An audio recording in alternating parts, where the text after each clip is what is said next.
We are going to verify Stokes theorem, and the surface is the collection of points x, y, z such that c equal 1 minus x squared minus y squared with c bigger or equal than 0, and the boundary of S. Okay, clearly this surface looks like this. It's a paraboloid that opens down. When x and y are 0, then we have a 1 here, and it's a paraboloid that opens down, but we are only considering the part that is for which c is bigger or equal than 0. Then the boundary would be this boundary, right? The boundary would be a circle of radius 1. We get the boundary because if we make c equal 0, then we get x squared plus y squared equal 1, which is a circle. If we have, okay, then the parametrization for S, this is just the boundary are the x, y, 0, such that x squared plus y squared is equal to 1. Then a parametrization for S would be x of ub equal to, is a graph, then we can do u, v, and u and v, and then 1 minus u squared minus v squared.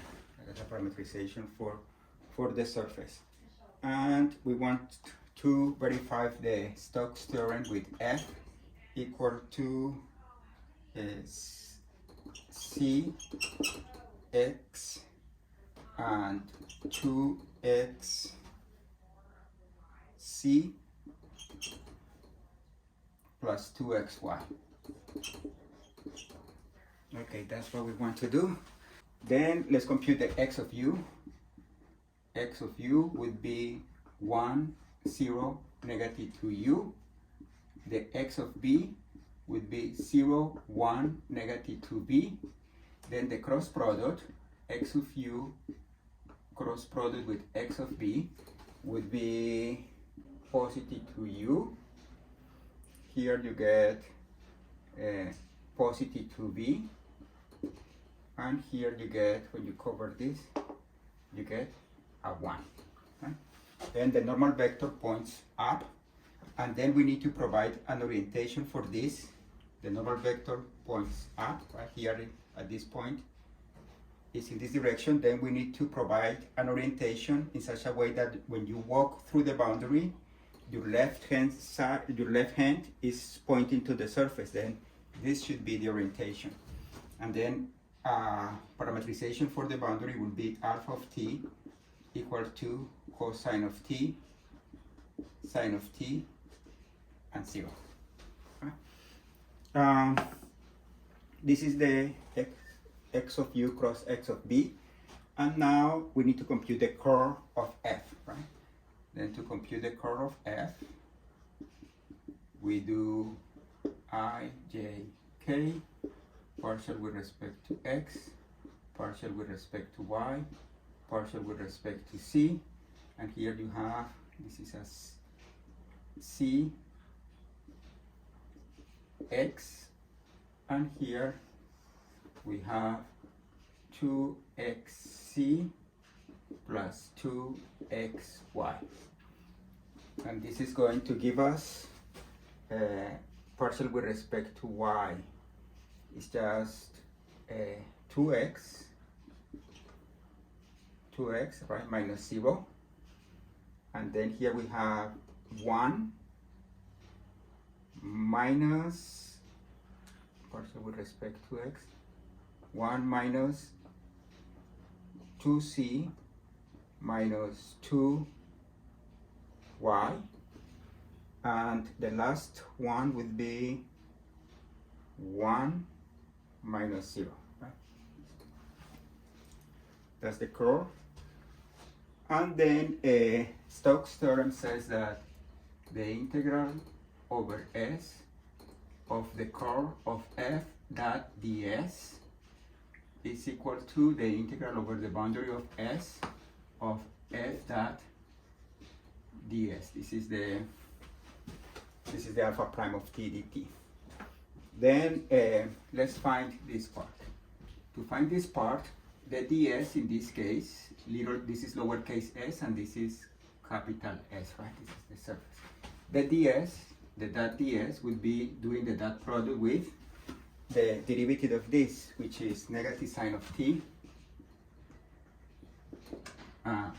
cosine of t, and 0. And the f is this vector field. Then we have to do the integrand, the f ds, would be this vector field, but replacing it with this. Then we have c is 0, x is cosine of t, and something that I'm not going to write this out, because anyway this part is going to be we're going to be doing the dot product of this with this vector, and this vector has a 0 in the last entry. Then it's going to vanish. Then this is going to give me just a cosine square of t. And then the integral over the boundary of S of f ds is just the integral from 0 to 2 pi of cosine square of t dt, and this is known to be pi.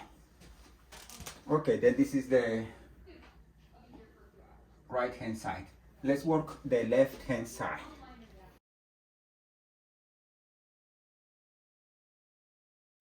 Then in this case we need to do the dot product of this curve with the ds, which is this.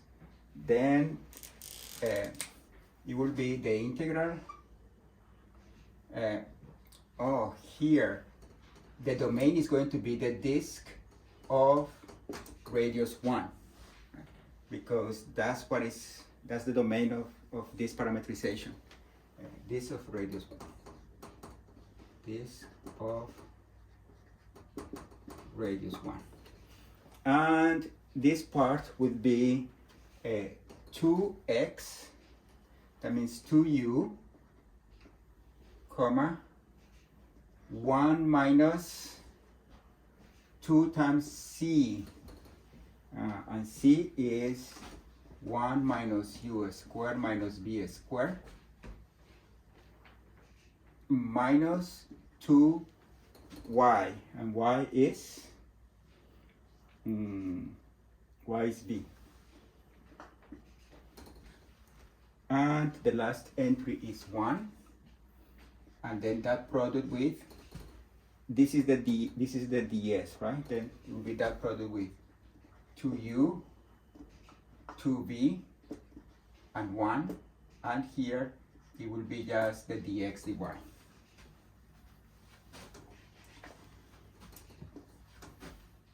Dx dy.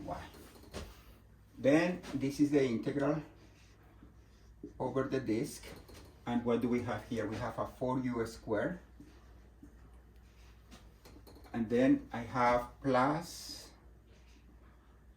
2b minus 4b times 1 minus u squared minus b squared minus 4b squared.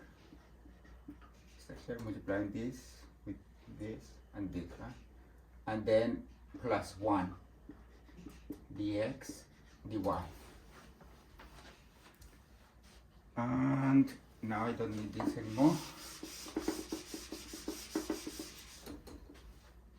And this would be any simplifications. Let's see.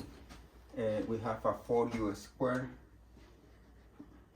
plus 2b minus 4b plus 4v u squared plus 4b cubed minus 4b squared and then plus 1. Oh, sorry, this is not dx dy, but du dv.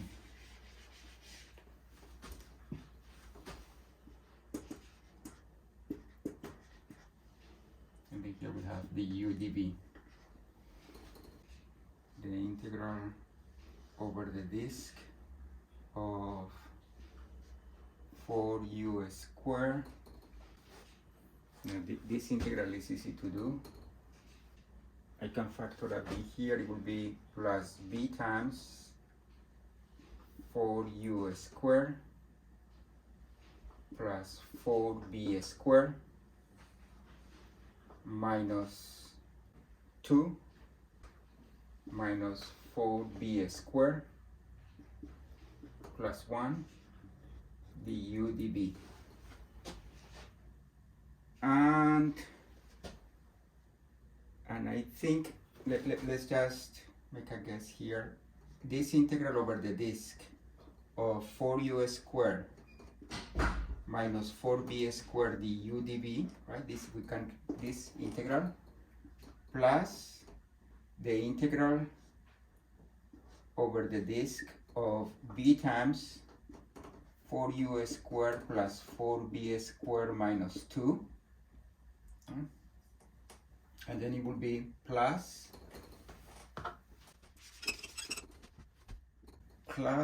what I'm missing, the integral over v over the disk of 1 du dv. You have that. I will say that by symmetry this integral is 0, because when you integrate u squared over the disk and you integrate b squared over the disk, you get the same result, and this is 0. And this integral here, this is the area of the disk, which is pi r squared, which is pi. And this integral here is also 0, because this function in terms of b is this is an odd function. Then this integral will also be 0. Then we have checked that pi is equal pi.